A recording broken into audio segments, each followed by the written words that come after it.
If you've ever really struggled, if you can't really figure out what other people are putting in their books that makes it so when they run an advertisement, people go to their book, they see the cover and they see the little description and they go ahead and decide to buy it, or they decide to get the free book if it's a free book. If you don't know what's making that happen and you can't figure out how to do it yourself, it really represents an impediment to you being able to sell your own work. You really do have to be able to create text that sells as effectively as if you were talking to people face to face. So with that in mind, I'm going to go ahead and click, sort of dive into the presentation.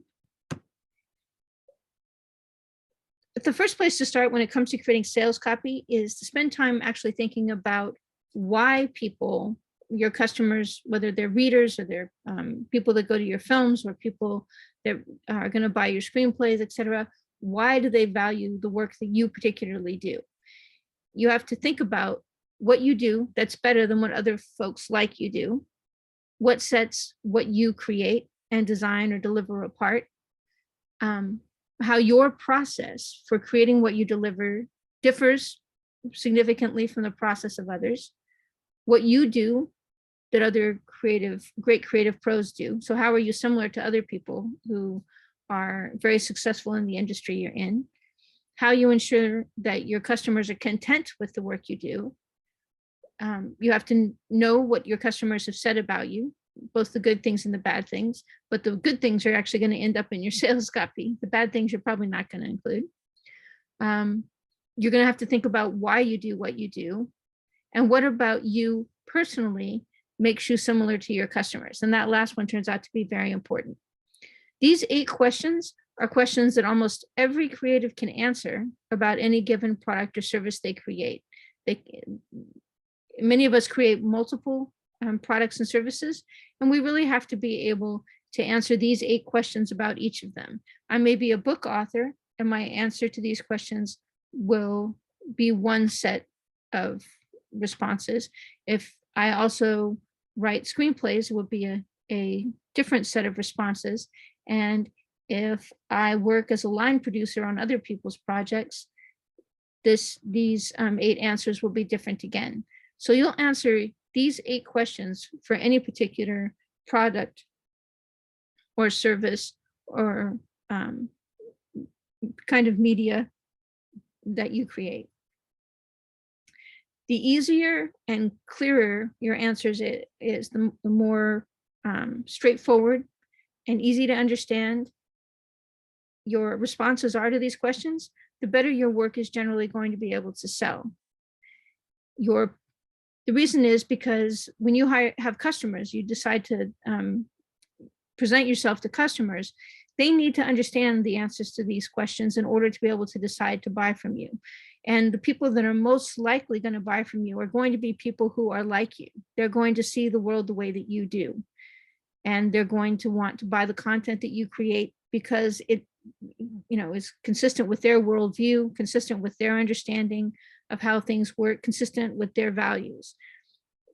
If you're struggling to come up with answers to these questions, you might want to actually reach out to people who are not you, but who you've worked with in the past, and ask them these questions about the work that you do. So in other words, let's say, for example, you are a ghostwriter and you help people write screenplays and books, and you want to be able to make more money doing ghostwriting. So you want to create a ghostwriting website. You want to be able to create a description of a ghostwriting service that people can buy, etc. You need to create that sales copy. You may go back and talk to people that you've ghostwritten content for, and you may say, what do you think I do that's different or better than what other people do? And they may say, well, one thing I really liked is you had very clear pricing. Or they may say, well, one of the things I really liked about you is the fact that you took time to understand the story that I was trying to write. And you helped me do a lot of research to make the story better before you actually started writing. And I think that what you created for me was a lot better because of that. So if you ask the people that you've worked with in the past, who you've been very successful for, that they've been very happy with your work, how these questions would be answered, I think you'll find that it helps you figure out what sets you apart from other people in the marketplace.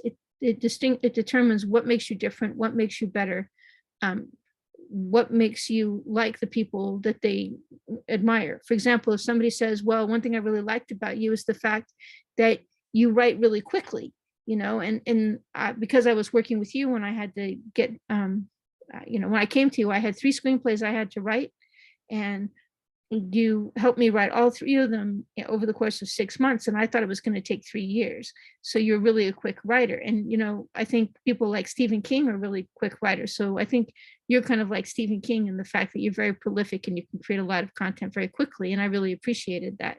So when you can't answer these questions for yourself or for a service that you really value, start reaching out to customers that have liked working with you and ask them to help you answer these questions. One of the reasons I wanted to talk sort of about other people who've created great products, memorable products. And I want to talk about how the fact that they saw a unique need for something and they were similar to their customers turned into them being very successful with the product they created. Kind of the perfect example of this is M&Ms. M&Ms, if you go research it, the story is that they were created by a guy who liked chocolate chips at a theme park fair. I think I might be incorrect, but I'm seeming to remember that it was like Coney Island or some sort of New York fair, and he liked to have a little bag of chocolate. People would get it, but he would take girls out to Coney Island, and when he would try to get them something good to eat, like these little chocolates, the girls wouldn't take it because it would make their fingers dirty. And so what he did is he created M&Ms, which was a candy coated chocolate, so the girls could eat it and not get chocolate on their gloves or chocolate on their hands. So it was the fact that he had a problem, which is that he couldn't eat chocolate without getting messy, and the girls he took out couldn't eat chocolate without getting messy, that led him to create a unique product that solved the problem not just for him, but for everyone. So when you have clearly, when you're offering a service to people or a product to people, what you're usually doing is you're solving a problem for them in a way that's better or different. And for them, better is different, or different is better, in a way that's better for them. And it's because you have a unique knowledge of their situation. McDonald's was was created by brothers and a promoter. I think there's a documentary about it that's really quite amazing.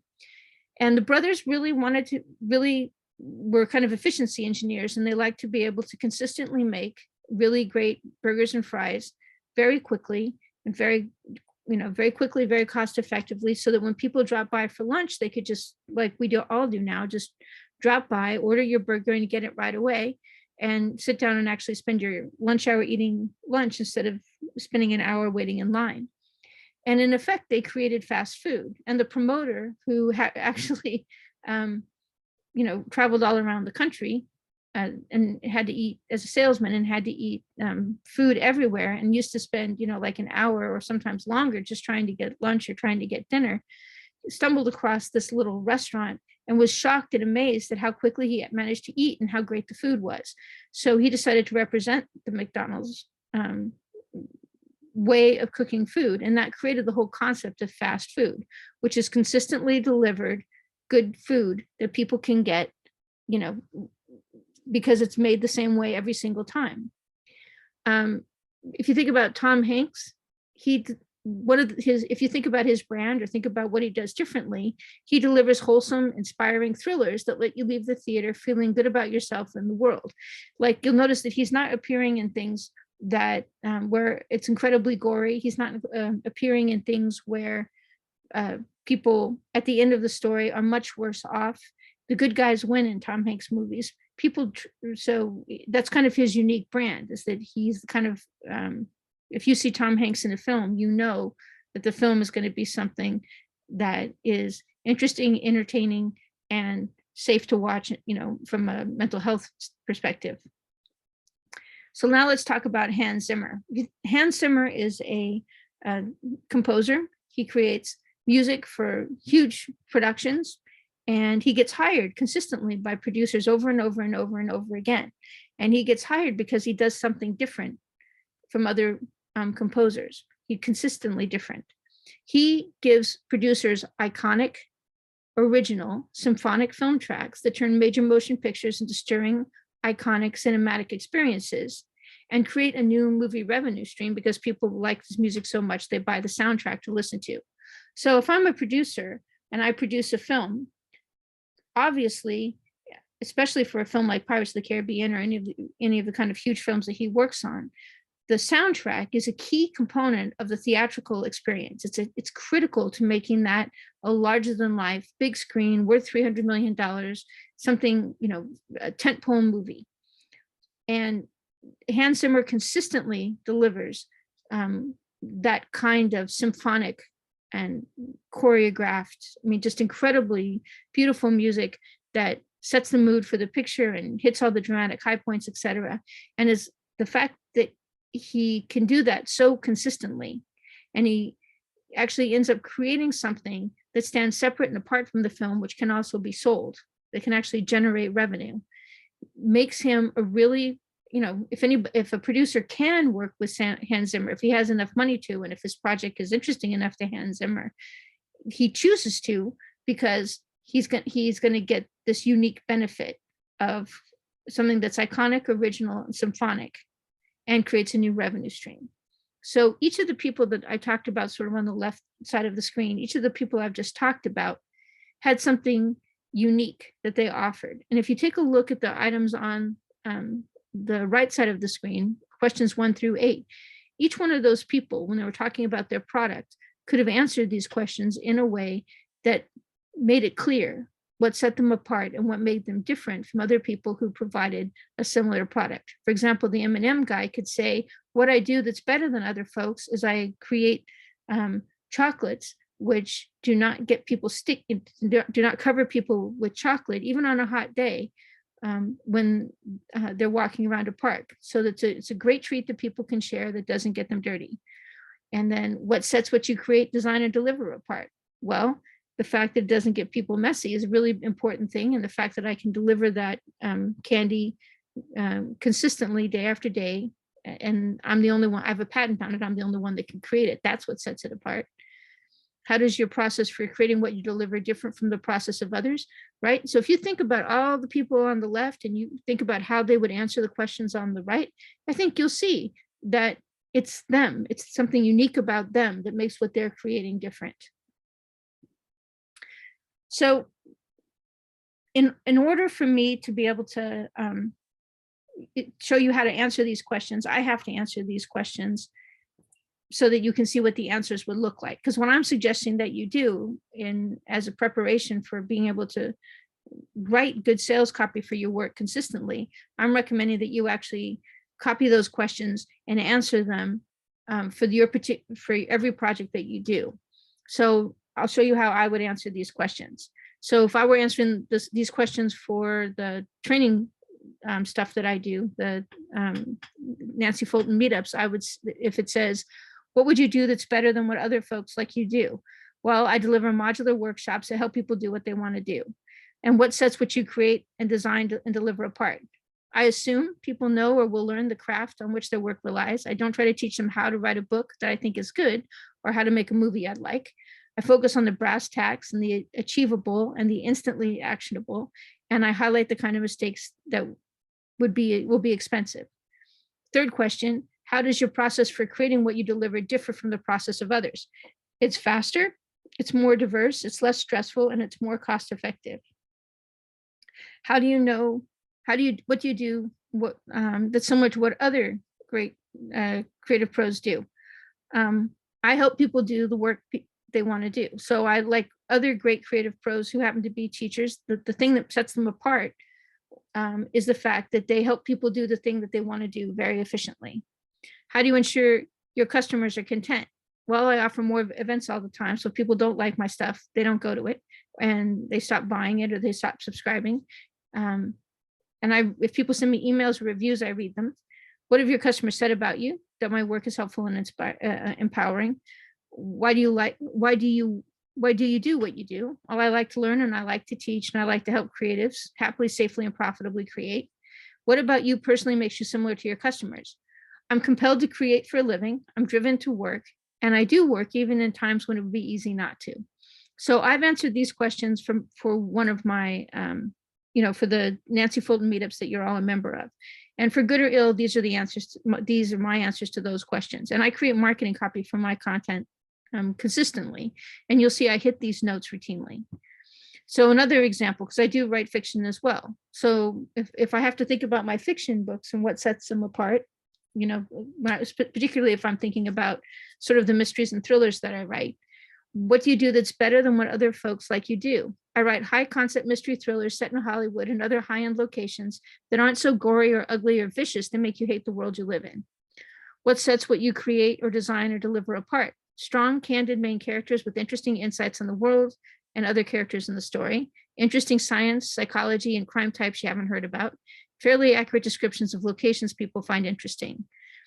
How does your process for creating what you deliver differ from the process of others? I write very quickly because I can watch the scenes play out like a movie before I write them, and the characters have lives of their own. So some people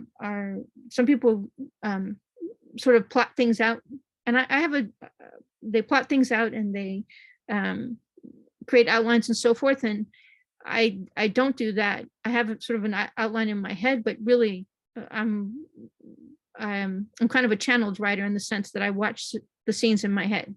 So, and if you read Stephen King's On Writing, that's what he does. So that's what makes me similar to other creative pros. What do you do that other great creative pros do? I write books that entertain people. How do you ensure your customers are content? I use beta readers and I read emails and reviews. This question is important because it's basically your quality control question. It's asking you, how do you ensure that what you're doing actually makes people happy? Because when you are writing sales copy, what you're promising people is that if they purchase what you offer, they're going to be happy. What have your customers said about you? That my work is amusing and entertaining and good or whatever. And it's funny what and people do mention, yeah, this is kind of uplifting given that it's a murder book. Why do you do what you do? And it's because I get stories all the time and I might as well write them down. What about you personally makes you similar to your customers? I like escapist stories that make the world bigger, weirder, better, and more just than it sometimes seems like it is. I like stories that I like books and stories that make me see a bigger world, because I think like most of us, who are working day to day, we tend to feel pretty trapped in our lives. I like to write sort of escapist fiction that gives people that kind of mental break. So my point being in creating these two examples is notice that you do a different one for each kind of content that you do. Each product that you do, each service that you do, each thing that you do, you're going to answer these questions differently because they'll be related to the specific product that you're creating. And taking time to actually answer these questions, it doesn't take very long, and it really hones your idea of what sets you apart. It helps you figure out what you're selling. Now, I think a lot of times people have there's 100 different ways to look at almost any really complex issue or complex problem or any complex challenge. When it comes to doing sales, and particularly selling in print, many people have stage fright and they just can't get their head around it. And they go, how am I going to say something to somebody that makes them want to buy what I create? I'm going to help you sidestep that problem by revealing what I think is kind of a key truth that you need to understand. And having armed you with this truth, I think you'll find that sales going forward is much, much, much, much, much easier. You will be much more confident. So the truth is, sales, you're not really forcing people to buy anything. And you're not really you're not creating in them the desire to buy. People internally, just in and of themselves, buy because they have an itch or an irritation that they want to meet. People buy things. They actually reach into their pocket and they buy things when they're emotionally triggered. You're going to hear a lot of lies in this world, just an infinite number of lies, where people will say, well, I only make very logical decisions about how I spend my money. Or well, I only, our company only buys things based on, logical things like, price and da da da. The truth is, every single person who actually gets out their wallet or picks up a pen and signs a check or makes a purchase order, every single one of those people is making that purchase from an emotional place, because you don't choose to make a purchase until you've decided, yes, you want to do it. Yes, it's going to meet your needs, and your needs are fundamentally emotional, right? If I'm going to be, let's say I want to buy a jet, right? Well, if I'm the one buying a jet, I want to make sure that my family's going to be safe flying on it. That's an emotional thing. I want to make sure that it's not going to break all the time, because that's an emotional thing. I just don't want to deal with the hassle of it breaking all the time. And I want to make sure that I'm getting a reasonably good price. It doesn't have to be the cheapest price, because that would make me nervous, but I have to get a reasonably good price because I don't want to get taken to the cleaners. Every single one of those decisions, every single one of those criteria that's going to actually make me pull the trigger on $1 million jet, every single one is emotional. So people buy things for an emotional reason, and it's because they have an itch, they have a desire. My itch, for example, might be that I want to buy a jet because I want to be able to fly over the world and all over the world, and I don't want to have to go through normal airport security. I want to be able to go anywhere at any time without, just by calling up the guys that own the jet, or I own the jet, calling the pilot to go to the jet and, pick me up at the airport. People buy things because they want to buy relief from a feeling, like relief from fear, relief from disappointment, relief from boredom, relief from feeling ignorant or stupid or unlucky. People buy to a lot of times because they want to feel relief for something. If I'm buying a jet, I want to be relieved of the hassle of having to go through normal airport security and all the normal airport hassles. When I want to fly, I just want to fly. And I don't want to have to put up with any crap about the rest of the world has to put up with, because I just I'm too important to have those problems anymore. Or I don't want to have to deal with the people in line who, when even if I sit up in, if I'm a wealthy star or a business executive, if I sit even in first class, I might get harassed by people because I have to be at the airport. But if I have my own private aircraft, that never happens. So here's some emotional reasons that make people actually decide to buy things.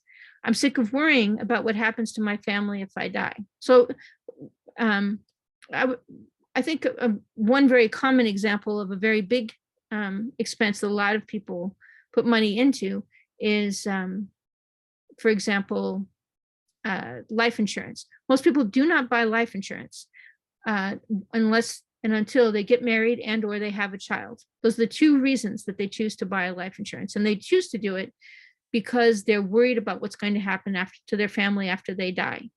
And again, life insurance a lot of times is hundreds of dollars a month, especially if you're 50 years old and you decide you want to buy life insurance, you're paying hundreds of dollars a month. And yet people will happily make that expenditure, even though they're personally not going to see any money from it, because they want to buy relief from the feeling about worrying about other people. So one, I'm sick of worrying about what happens to my family if I die. Two, I feel terrible that if I die, my kid won't go to college. Another emotional thing makes people buy. I don't want people to hate me for not having white teeth, or I don't want people to think I don't smell good when I'm next to them, or I don't want people to think I'm just like everyone else, or I don't want to have to get a 9-to-5 job with a boss, or I hate reading books that make me hate the characters in the whole wide world, or I hate reading books that talk about stuff I already know, or I want a luxury experience where I know I'm being treated better than everyone else. And that actually is a thing. So in 2015, I started running meetups full time, and I had always previously taught, and one of the places I taught, and I was a senior business mentor for a school for startups in the UK for 8 years, and it was a school for creative startups. And they had fashion people, and they did fashion like clothing, and they did like leather goods, and you would not believe the things these people, some of their customers were like, it was ridiculous, just so high, incredibly high end. And, I think I would say I'm solidly middle class, I don't know. My father was an engineer, but just like the concept of luxury never occurred to me. It just wasn't just never mattered to me. But oh my God, these people, they wanted stuff that would last generations. Like if they were going to buy a briefcase or they were going to buy a courier bag, they wanted a courier bag that was going to last the next 500 years. And they wanted every single stitch to be perfect. Every single stitch. It was a thing. Like it was like heirloom concepting. And, you know, if they were going to go to a restaurant, they wanted the restaurant to provide them with peerless, like food that nobody else had, you know, everything from like, they wanted to spend $1,000 on a meal and they wanted to know that it was the best meal on earth with perfect, it's so that luxury experience people are willing to pay for. And there are people who make a whole career of creating a single experience for those people to have. And it's because those people, the people that buy that service have an itch, and it's a very expensive itch for them to have, but they're happy to spend the money to have it met. Then another thing might be, I don't want to worry that things I've hired people to do are not getting done. So if you're, let's say you decide, you know, you're going to produce a big tentpole movie and you want to have hire a musician to create, you know, or a composer to create the soundtrack for it. Well, you know, you probably just want to hire somebody who's just going to do that job because you literally never want to think about it again. I never want to think about the music for this film again. I just want the music for this film to be the best music on the planet, and I want never to think about it again. And I want the person who does think about it to be the best in the world, so I don't have to think about it again and I get something wonderful. Like I want to win an Academy Award for the music on this film without ever having to think about it again. And the way that you do that is you hire Hans Zimmer, right? So if you're thinking, if you're a person who wants to get hired as a key crew member, like a DP or a set designer or an art director or anybody that's going to be working, you know, going to get hired by somebody to do something, one of the big things most of them want is to hear you say, well, if you hire me, you'll never have to think about this again. If you hire me to handle your technical support, you'll never have to think about it again. If you hire me to deliver your classes, you will never have to think about them again. You will just get thank you notes telling you how great your classes are. Because so for a lot of people that are hiring people to work for them, number 10 is a key itch. 11, I love Harry Potter books, but I've read them all and I yearn to read something new that's very similar. So what I'm saying to you is this. You may have this notion that when you're creating sales copy, your job is to inspire people to want what you sell. No, no, no. Your job is to tell them, you know what? You know that thing you've been looking for? I have it. Your job is really to find people that have that itch and say, I have the thing you want. And your only job is to communicate to those people clearly, I have what you want. You're going to be, and this brings up kind of another topic. Excuse me. You're going to be happiest if you become happily able to completely and entirely ignore people who do not have an itch that you can relieve. So let's say that you're one of those people I was just talking to a moment ago who offers luxury experiences to people, right?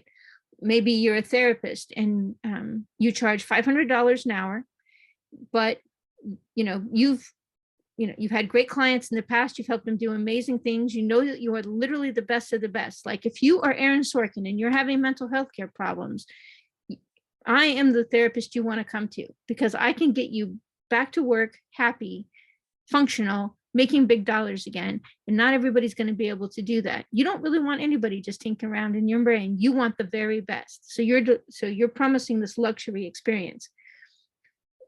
You need, when you're marketing your services, to ignore every single other person on earth who doesn't have that need. And you really need to be kind of deaf, dumb, and blind when people say, well, your price is too high, or, but you only, you cost $500 and other people only cost $100 or $200 an hour. You have to, or you only work with creative people, but I need somebody to help my 5-year-old child. You have to be impervious to all that noise. And you have to go, well, you're not my customer, so I don't really care what you think. I really don't care, because I'm never going to try to sell things to you anyway.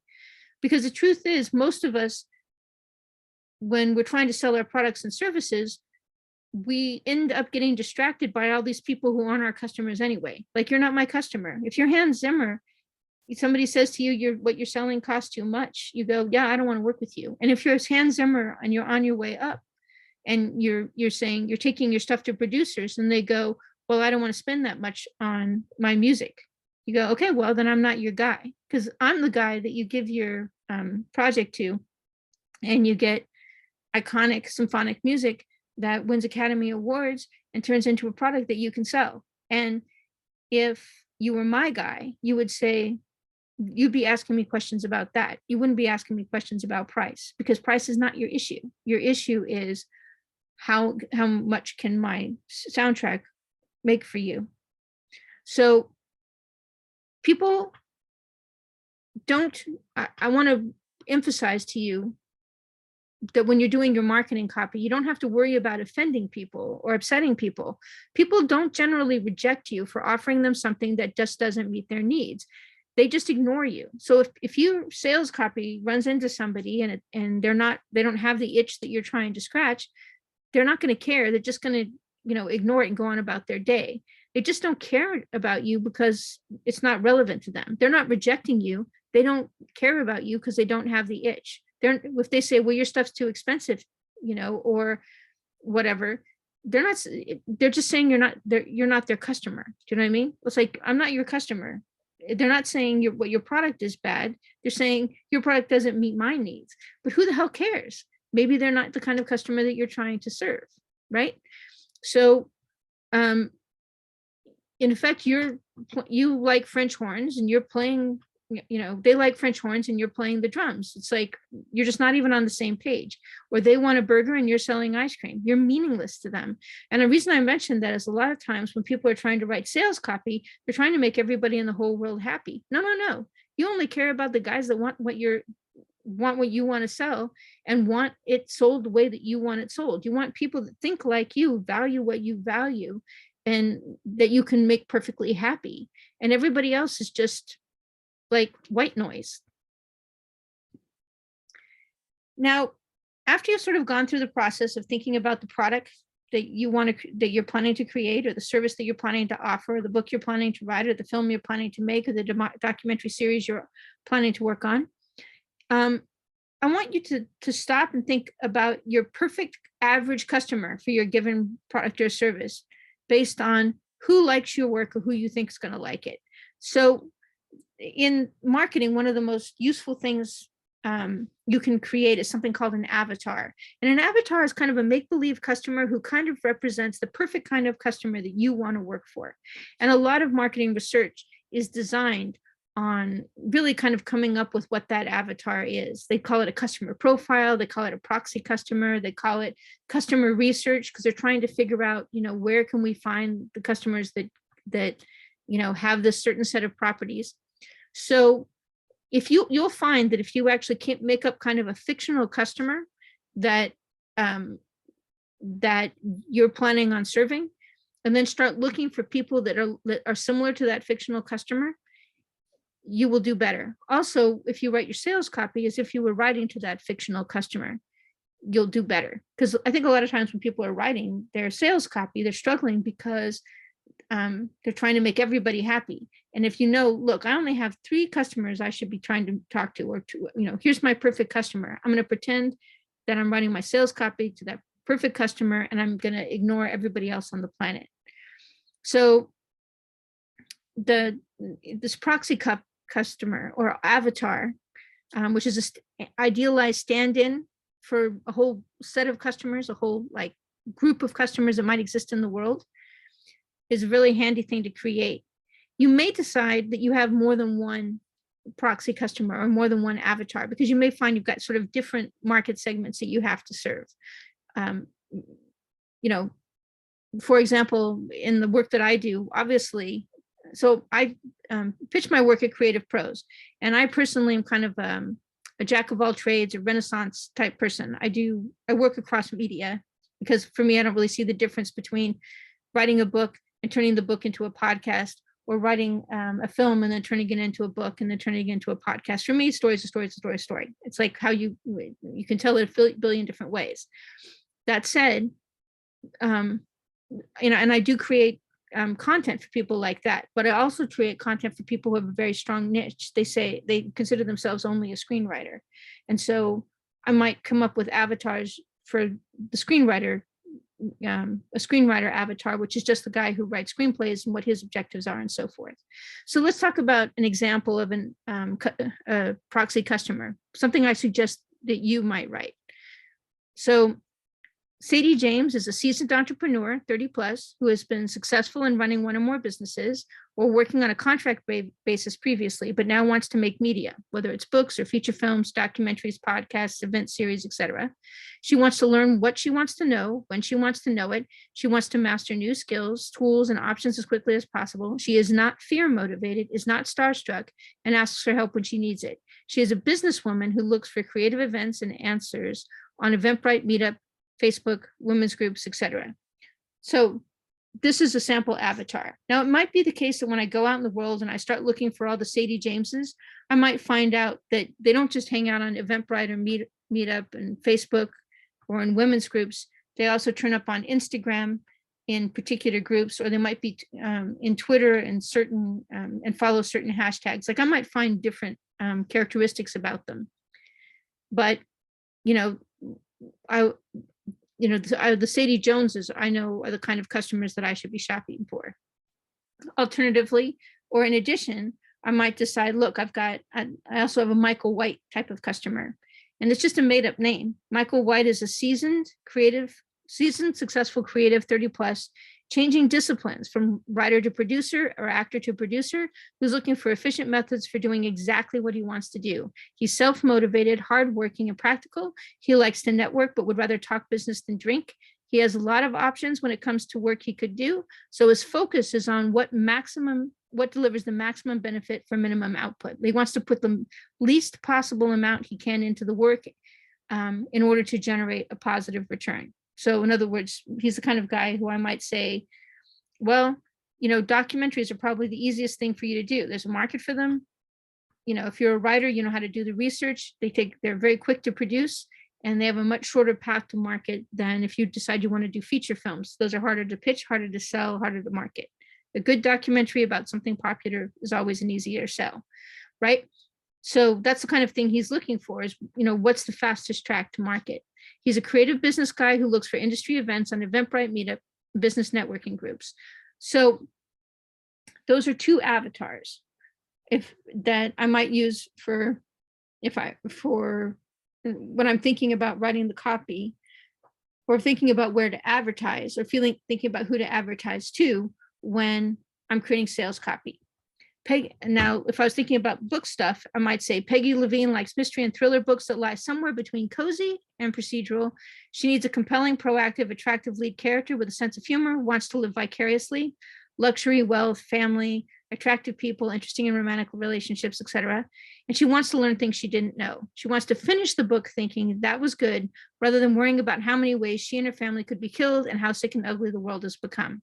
She listens to true crime podcasts. She likes books by Agatha Christie and talks about books on Goodreads.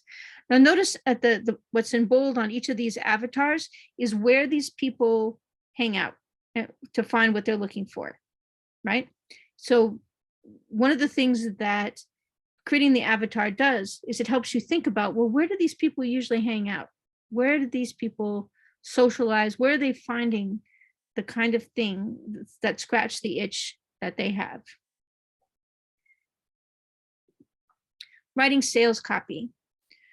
So by knowing what makes you and your work different, and by creating that avatar or proxy person you're writing for, writing sales copy gets much easier because you know who you're talking to and you know what you want to say. You're not going to make everybody happy with the sales content. Not every single blurb is going to make every single person happy. Not every single film pitch or documentary series pitch or Proposal is going to make people happy. Not every single resume that you might create is going to make people happy, but that doesn't matter. What's important is that whatever sales content or blurb or whatever you create, the items that you create speak specifically to the kind of customers you've defined in your avatar or proxy person, right? You know who you're looking for, and you want to write your work as if you're talking exactly to that guy. And I want to just put in a quick note here. So one of the things that drives me absolutely to drink is when people have, they're trying to write sales copy, and they start showing it around to their friends and their family. And that is lame. Okay, your friends and your family, are they in your industry? Do they buy what you sell? If not, who the hell cares what they think, right? If you need to create sales copy that appeals to producers who actually hires screenwriters, you need to show your sales copy to them. You need to show your scripts to them. You need to show to people that understand those people very well. Taking sales copy notes from people who are not, and basically are not like your proxy person and who do not buy what you sell is a complete waste of time, because when your stuff makes them happy, it's not going to make the people you want to sell to happy. You have to be very careful about who you get advice from. Get advice only from people who have sold to the people you want to sell to, or from the people who buy the kind of thing that you sell, who you might want to work with. Do you know what I mean? Be careful about where you take feedback from. You need to understand that your sales copy is a promise to deliver something that your ideal customer wants. Your text and the images that go with it all have to target this kind of person. The first thing you should do in your sales copy is describe the thing the people you itch for want, right? So you're going to kind of describe the itch that they have first, and you're going to prove that you have what they want by describing how it meets that itch, how it fulfills that itch. So the next thing you're going to do is you're going to tell your customers who else likes your work. You're going to provide testimonials and kind words, etc. And you're going to make sure it repeats key elements that were in section 1 above. Third, you're going to give them a reason to buy now. Like you might say it's free today, if you're giving away a free product, or free now if it's or today's a discounted price, or I have another gig coming up, so if you want to hire me, Hans Zimmer, to make your next work on the soundtrack for your next film, you have to hire me right now because I have 4 other people that I've bid projects on, and whoever says yes to me first gets me, right? People usually need a trigger at the bottom of a pitch that you sell a lot more if you have a trigger at the bottom of the pitch that says the price is discounted. And we'll talk about that more later, but you need to give them a reason to buy now rather than later. People buy because they're triggered by emotion. So the promises you make have to be honest and candid and quick and emotionally evocative. People buy from emotion, and they have to trust you and they have to believe you. So what you write has to read true to them, which is one of the reasons that you want to create that customer avatar. So you know who you're talking to, you know what that person wants to hear, and that's what you put on the paper. Ideally, in a perfect world, what you want to have happen is they start to read your sales copy, and before they get to the bottom of it, they're looking for the buy button. And if you look at when you make purchases, when you decide to make a sale, that's what you do. Most of us will see something, we'll go, I think I want that. And we may have to see it multiple times, but then you go, oh, no, I actually want that. And then you don't read anything on the page. You just read the first little bit, and then you go find the buy button, you click it, you buy it.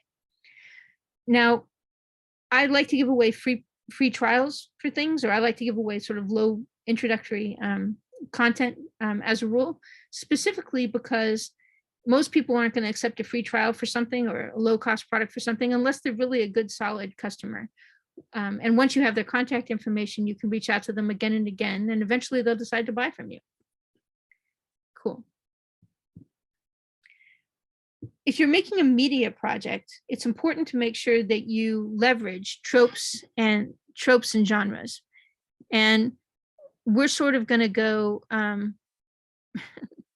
we're sort of going to talk a little bit about tropes and genres now. And I have a whole workshop that talks about tropes and genres elsewhere. And I put some links in here to let you learn about tropes and genres.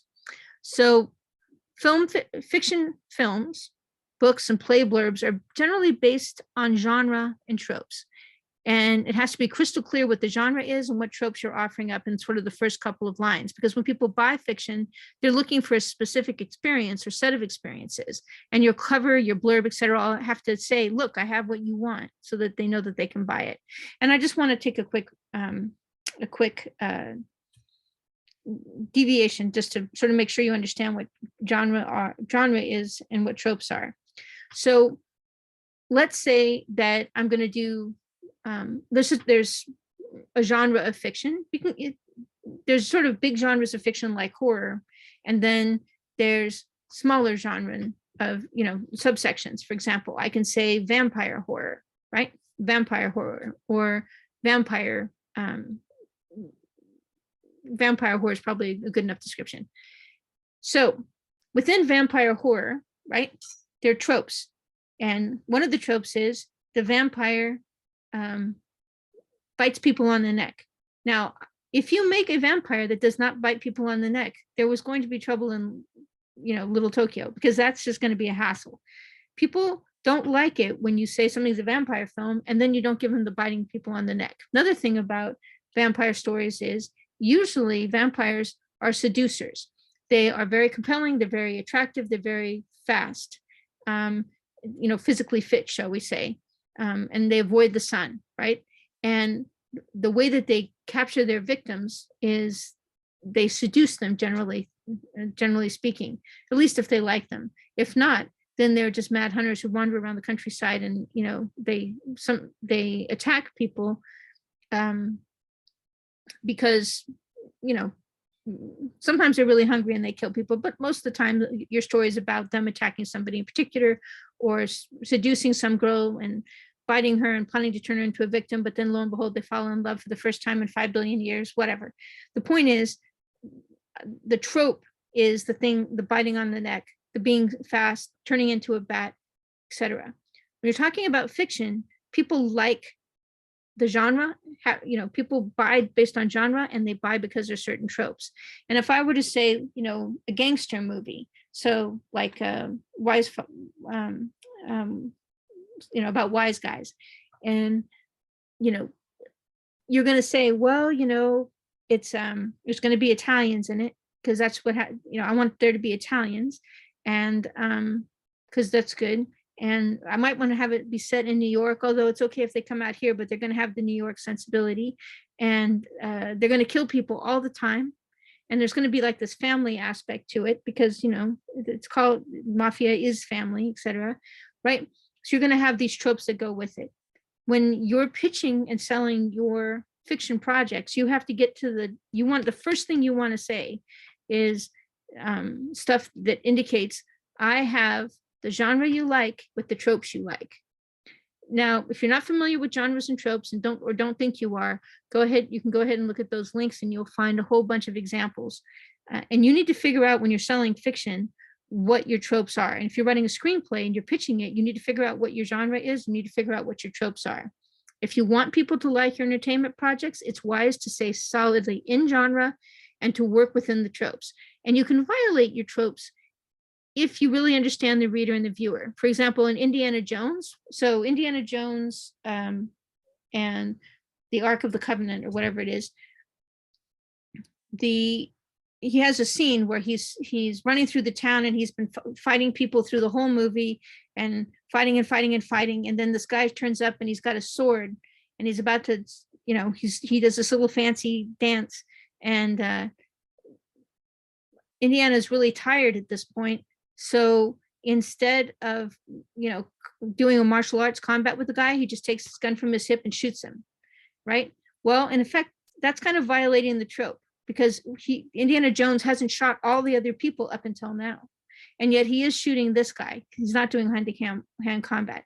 In this particular case, breaking the trope turned out to be one of the best moments in the film, but it only worked because every other moment in the film every other time the trope had come up, it had been executed exactly as expected. So And whenever you're going to have a trick like that in your thing, when you're going to say, well, I'm going to break this trope for whatever particular reason, you don't want to disclose that, generally speaking, in the description. It's a little bit like giving the punchline to a joke. So you're going to hide that in the book. And then when people are going to go, oh, and I really love that, when that happened, because, I expected this thing, but this happened, and it turned out that was much better. I could see they'd set that up at the beginning of the story. So if you're going to violate tropes, don't mention that you're going to violate them in the book blurb. You're going to read books. What I strongly urge you do is that you read book descriptions that you like, that are similar to your book, and just prove to yourself that that's the case. You're going to find that the ones that you most want to buy, they talk about the genre and they talk about the tropes that they're using, and they do it in such a nice way that you go, well, damn, now I want to read that book, or now I want to buy that audio book, or now I want to watch that film, because the little bit that they gave you, that little 1 or 2 or 3 lines at the top, convinced you they know what I like and they're going to give it to me. So if we talk, the example I use is a beautiful young girl, a demanding man, a dangerous location, a hidden enemy. Those are the fundamentals of tropes in a Gothic romance. For example, Lucy White just graduated from Secretarial College. She's out of money, buried in debt, suddenly working for the world famous, very reclusive screenwriter, Abel Beringer. Isn't that a dream come true? But he's impossibly demanding, incredibly controlling, and his private Caribbean island is far more prison than paradise. When his girlfriend disappears and 2 servants end up dead, Lucy has to wonder if her boss is a murderer. The only way off the island is his helicopter, and the only way to call for help is the radio in his office. When a Category 5 storm bears down on the island, the helicopter disabled and the radio is destroyed, Lucy has to decide if Abel is a devious killer who wants her dead, or the tortured hero trying to save her life. So if you look at that description, the reason it works is because I've illustrated that I know the genre, Gothic romance, and I hit all the tropes. Your blurb that you're writing for a book, people are always going, I don't know how to write a good book blurb. You need to know what the genre and the tropes are, and then writing a good blurb is really easy, because you know what buttons you're pushing. And again, if I am a person shopping for a book, I already have the itch for a Gothic romance. You're not creating that itch in me. I have it already, and you're just telling me, hey, I have what you want. Now, let's talk about product and service blurbs. When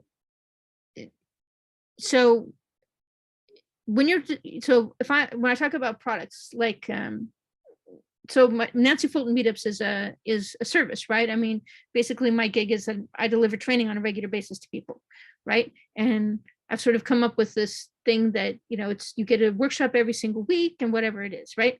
So I'm selling a service to you, and when I'm pitching people, I have to actually explain what the service is, and I have to hit the buttons that let them know that they like it. If I was selling a product, for example, a toaster or a speaker or a computer or any other, cookies. If I'm selling a physical object, I have to basically sort of hit the same notes, only instead of asking for recurring revenue or whatever, I'm really asking for just a one-time sale. So I'm going to sort of give you a number of examples. So let's say, for example, I'm a PR company, and my blurb is going to be something like, get the PR that gives you and your firm the attention and audience you deserve, whether it's press at a premiere, ticket buying fans in theater seats, or sales online, we deliver. Just ask the 19 award-winning producers who hired me to promote their films over the last 3 years. I've helped them win awards, get distribution, make their work profitable. If you'd like to schedule a free consultation, reach out to me at, and then whatever the thing is. I can't wait to hear what you're working on. Now, if you take a look at this, the itch that's being met is a desire for fame, and through fame, profit. And on this page, I said, when you're writing sales copy, you always describe the thing your people itch for first, and then prove that you have what they want by describing it, right? Describe the thing that people itch for, and then prove that you have what they want by describing it. Like saying, yes, you want this, and I give you this, and you want this, and I give you this. And then you tell people, tell your customers who else likes your work and provide testimonials and awards, etc. And then give them a reason to buy now. If you look here, this paragraph does all of those things. First thing is get the PR that gives you and your film the attention and audience you deserve. Excuse the spelling errors, you know who I am. Anyway, that's telling somebody who looks at this, who has the itch for PR and they need film PR, it's saying, I have what you want. And then it goes on to further describe what they want, whether it's press at a premiere, ticket buying fans in theater seats, or sales online, we deliver, right? Because this is fulfilling the rest of this promise. This says what you want. This describes in detail what you're going to get. This proves, just ask 19 award-winning producers who've hired me to promote their films the last 3 years, right? So now I'm proving that I'm legitimate.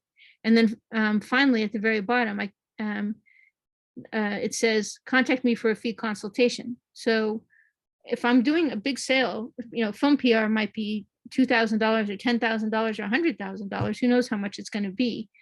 And I don't know that till I've had a consultation. So I make it easier for people to reach out to me by saying, if you'd like to schedule a free consultation, reach out to me at telephone number.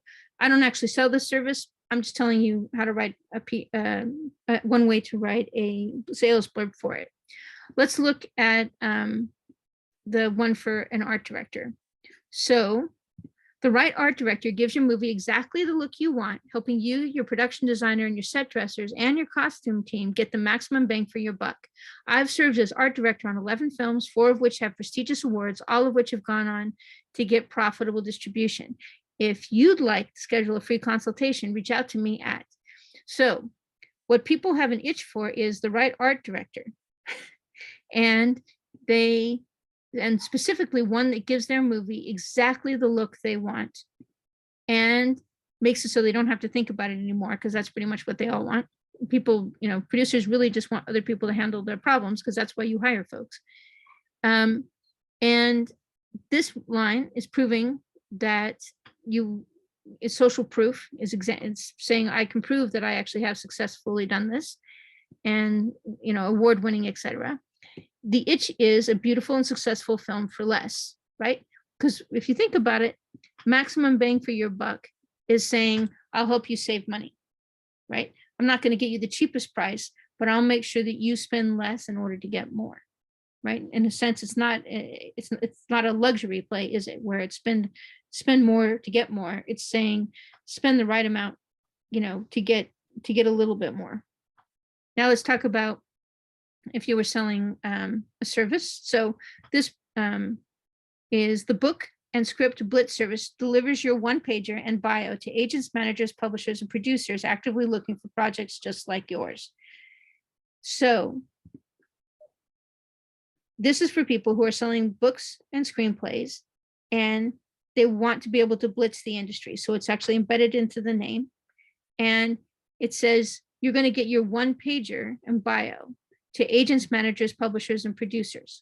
Well, if you're a writer who's got an itch to be able to reach agents, managers, publishers, and producers, that right there says, I have what you want. I have exactly what you want. And the next line says, they come to us because they know we read every book and screenplay we represent, and to ensure it meets our quality requirements. We vet our writers too, making sure they have the training and credits to work with the best of the best. 80% of the writers we choose to represent make a sale within 6 months of signing up. 96% see success in a year. Sign up for a free assessment of your work now. So the itch is people who want to make a sale. I desperately want to make a sale of my book or screenplay fast, right? That's the itch. And all you're doing is saying, I can make that happen.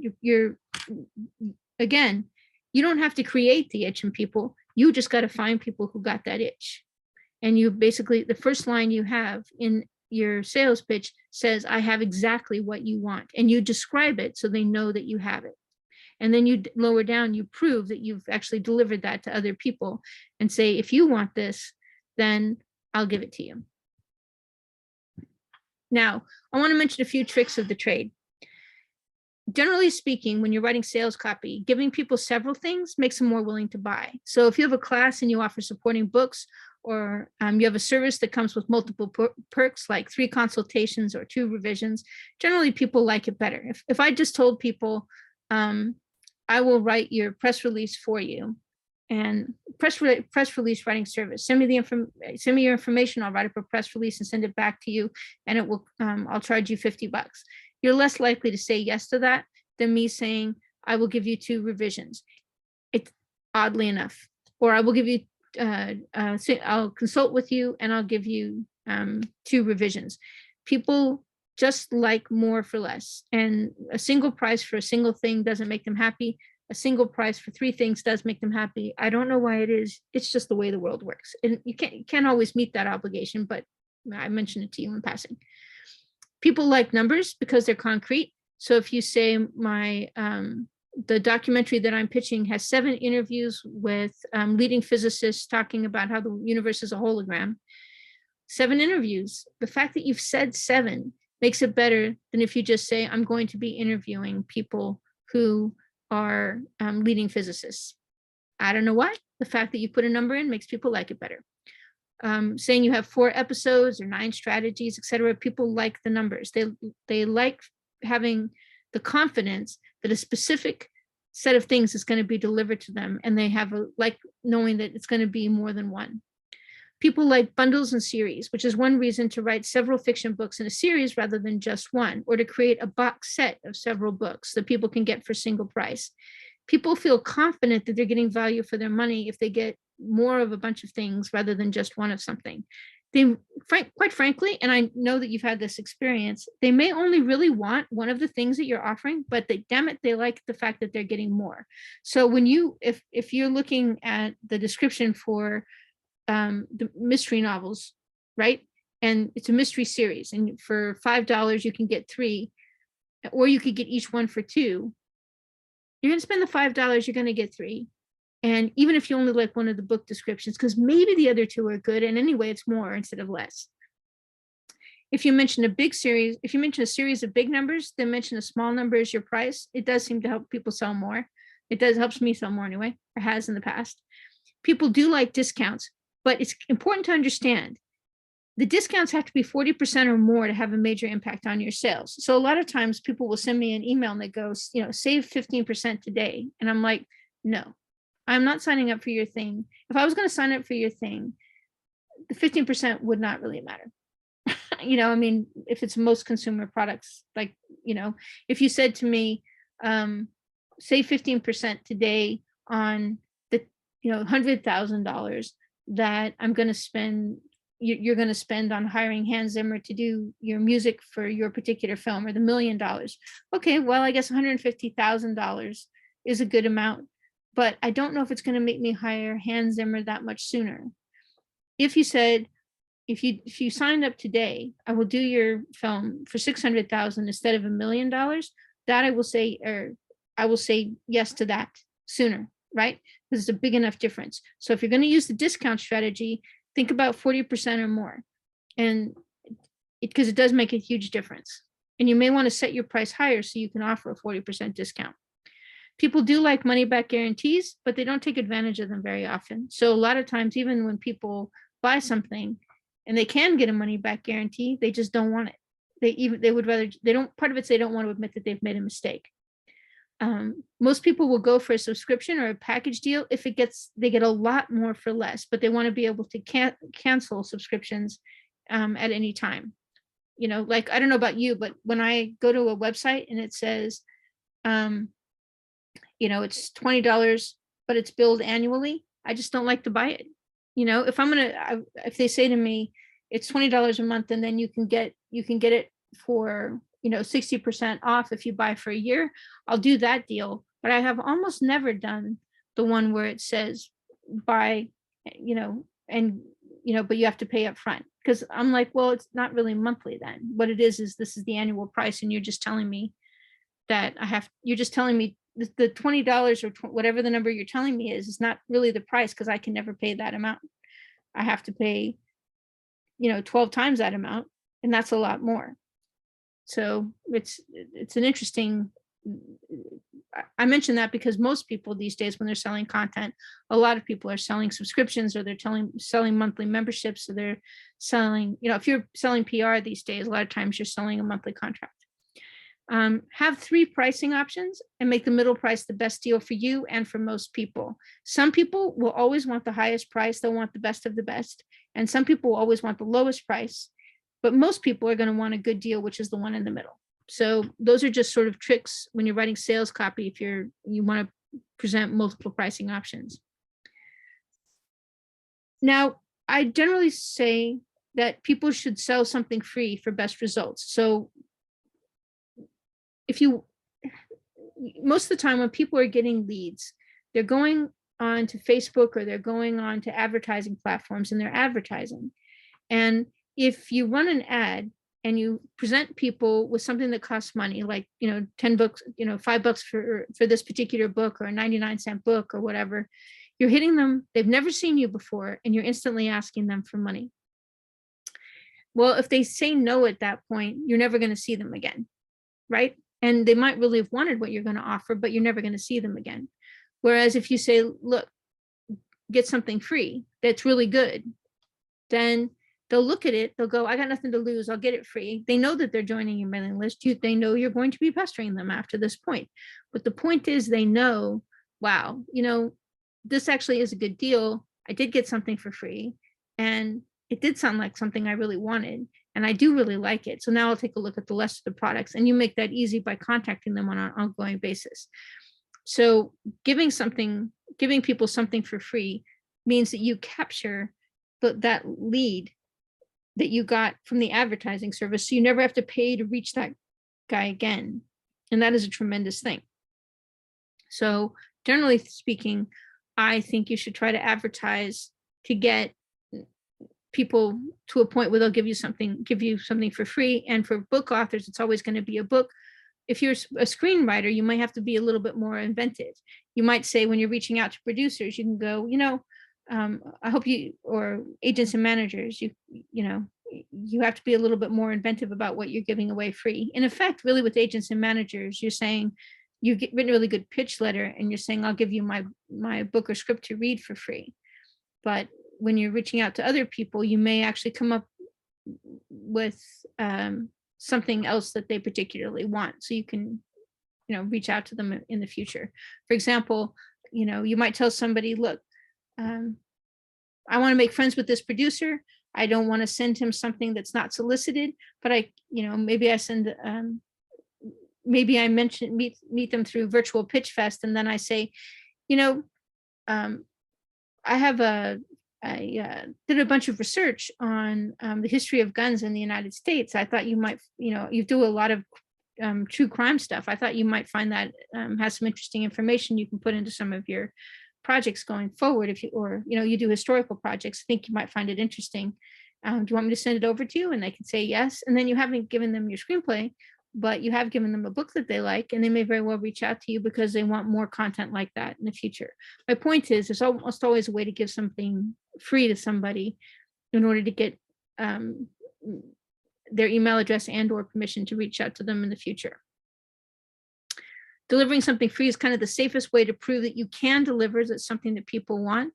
And it can be work that you've previously done, or a chance to talk to you personally, or any number of things. But whatever you're offering for free should make it clear that you can scratch the itch that you know that they have.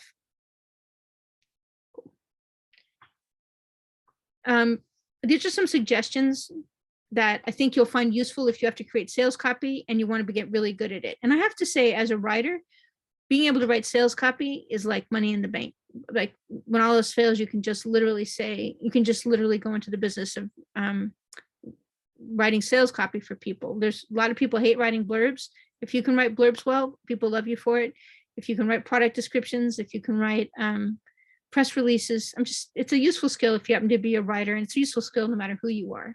But, if you want to get really good at it, I recommend you do the following. For the next few days, every time you read a blurb or a sales pitch, consciously decide what itch the writer is promising to scratch. look for the proof that where he specifies how you know that he can be trusted, or whatever he's advertising can be trusted. And then look at the images associated with the content. Notice you'll find a lot of times advertising depicts the proxy customer. So just as an example, I think, when you're watching those drug commercials on TV, you're watching CNN, and for some reason they've decided you're a certain age, so you need to hear about Cialis every 15 seconds. Take a look at what they're talking about. If you look at that thing, you see that the people that they have on the screen are the proxy customer.